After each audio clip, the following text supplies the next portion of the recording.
الحمدللہ رب العالمین والصلاة والسلام علی سید الانبیاء والمرسلین اما بعد فاعوذ باللہ من الشیطان الرجیم بسم اللہ الرحمن الرحیم۔ یوٹیوب کے ہمارے ناظرین کو میرا سلام، السلام علیکم۔ ویڈیو آگے بڑھانے سے پہلے ایک ریکویسٹ کروں گی کہ اگر آپ نے ابھی تک ہمارے چینل کو سبسکرائب نہیں کیا تو ابھی سبسکرائب کریں، لائک کریں، شیئر کریں، بیل آئیکن کو پریس کریں تاکہ آپ تک تمام آنے والی ویڈیوز آسانی سے پہنچ سکیں۔ تو چلتے ہیں ویڈیو کی جانب۔ آج میں جس واقعے کی طرف آپ کی رہنمائی کرنے والی ہوں وہ یہ ہے کہ جب آپ علیہ رحمہ کلیر پہنچے تو وہاں کے لوگوں نے آپ کو اذیت پہنچائی، کیسے ان پر عذاب نازل ہوا۔ حضرت مخدوم علاء الدین صابر علیہ رحمہ کلیر تشریف لائے تو ایک چھوٹی سی سرائے میں ٹھہرے جس کی مالکہ ایک غریب عورت تھی۔ حضرت مخدوم علیہ رحمہ نے کار ولایت کا آغاز اس طرح کیا کہ آپ نماز کی ادائیگی کے لیے جامع مسجد تشریف لے جاتے اور نماز کے بعد حاضرین کو جمع کر کے تقریر فرماتے اور اپنے وعظ میں حکمران طبقے کو شدید تنبیہ اور کا نشانہ بناتے اور عذاب الہی سے ڈراتے۔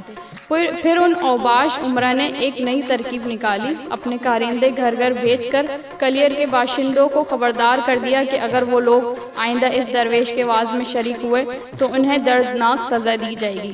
کمزور اور بے وسیلہ لوگ حاکم کلیر کی اس دھمکی سے اس قدر دہشت زدہ ہو گئے کہ بعض افراد نے تو جامع مسجد میں نماز پڑھنا ہی چھوڑ دی۔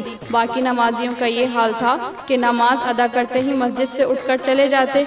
حضرت مخدوم علاء الدین صابر علیہ رحمہ نے بڑی حیرت سے لوگوں کی یہ بدلی ہوئی روش دیکھی، پھر بڑے پرسوز لہجے میں پکارا، لوگو تم کہاں جا رہے ہو؟ تمہارا یہ عمل کیسا خطرناک ہے کہ میں تمہیں اللہ کی طرف بلا رہا ہوں اور تم منہ پھیرے دنیا کی جانب بھاگے چلے جا رہے ہو۔ حضرت مخدوم علاء الدین صابر علیہ رحمہ برگشتہ لوگوں کو مسلسل آوازیں دیتے رہے مگر کسی نے مڑ کر نہیں دیکھا۔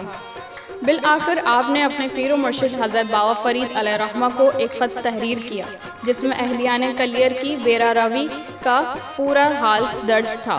سیدی، میں ان لوگوں کو سمجھاتے سمجھاتے تھک گیا مگر ان کے دل پتھر سے زیادہ سخت ہو گئے ہیں، ان پر کلام نرم و نازک کا اثر نہیں ہوتا۔ ان لوگوں نے میری طرف اس سے پیٹھ موڑ لی ہے اور اپنی سماعتیں بند کر لی ہیں۔ میں آپ کے حکم کا منتظر ہوں کہ ان لوگوں کے ساتھ کیا سلوک کروں۔ اپنے محبوب بھانجے اور خلیفہ کا خط پڑھ کر حضرت بابا فرید گنج شکر علیہ رحمہ کا چہرہ مبارک متغیر ہو گیا۔ پھر آپ نے حالت جلال میں حضرت مخدوم علی احمد صابر علیہ رحمہ کے نام ایک مختصر خط تحریر فرمایا جس میں یہ لکھا ہوا تھا کہ کلیر کی ولایت تمہارے سپرد ہے، تمہیں پورا اختیار ہے، جو چاہو کرو۔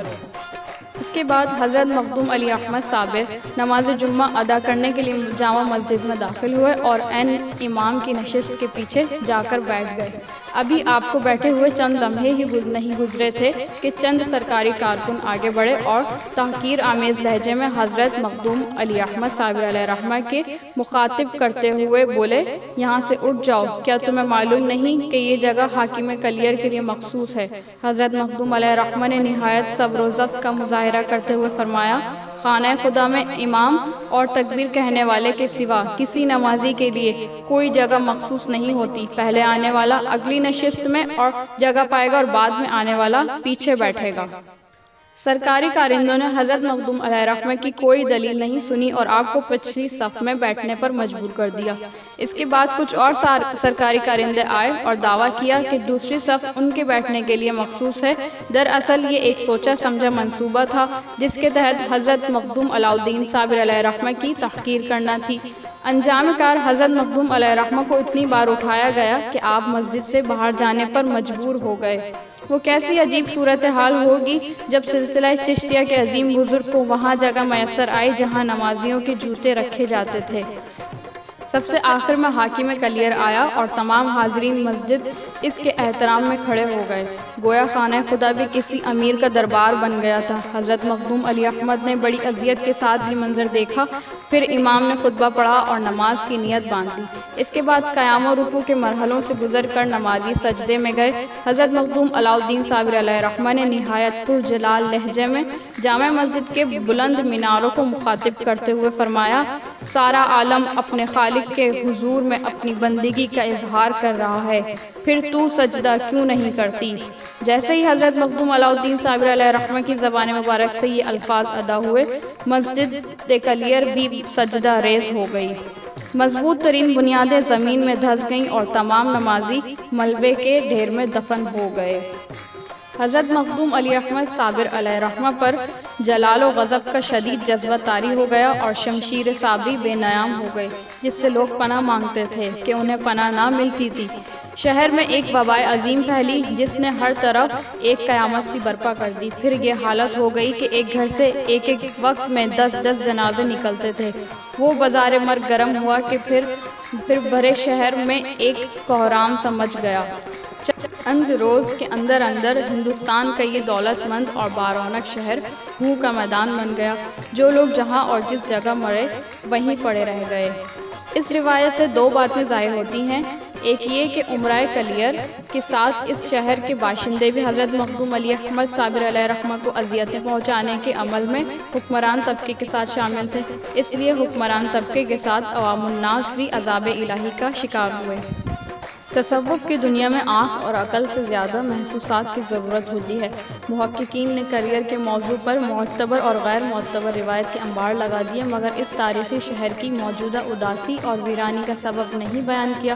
حضرت مخدوم علی احمد صابر علیہ الرحمہ کے وصال کو 750 سال گزر چکے ہیں۔ صدیوں کے اس سفر میں مکانی تعمیرات کا سلسلہ بھی بڑھا اور آبادیاں بھی قائم ہوئیں۔ لاکھوں زائرین عرس مبارک میں شریک ہوتے ہیں، سینکڑوں قوالوں کی آوازیں گونجتی ہیں، مگر پھر بھی ایک عجیب سی خاموشی اور تنہائی کا احساس ہوتا ہے۔ دراصل یہ حضرت مخدوم علی احمد صابر علیہ الرحمہ کی روحانیت ہے جو اپنی فطرت کے مطابق کلیر کی فضاؤں پر محیط ہے۔ تو ناظرین، یہ تھی آج کی ہماری انفارمیٹیو ویڈیو۔ اچھی لگی ہو تو ضرور کمنٹ کریں۔ ہمارے چینل ہمارے پیارے اسلاف کے ساتھ اسی طرح جڑے رہیے۔ ملتے ہیں آپ سے ایک نئی ویڈیو کے ساتھ، تب تک کے لیے اجازت، اللہ حافظ۔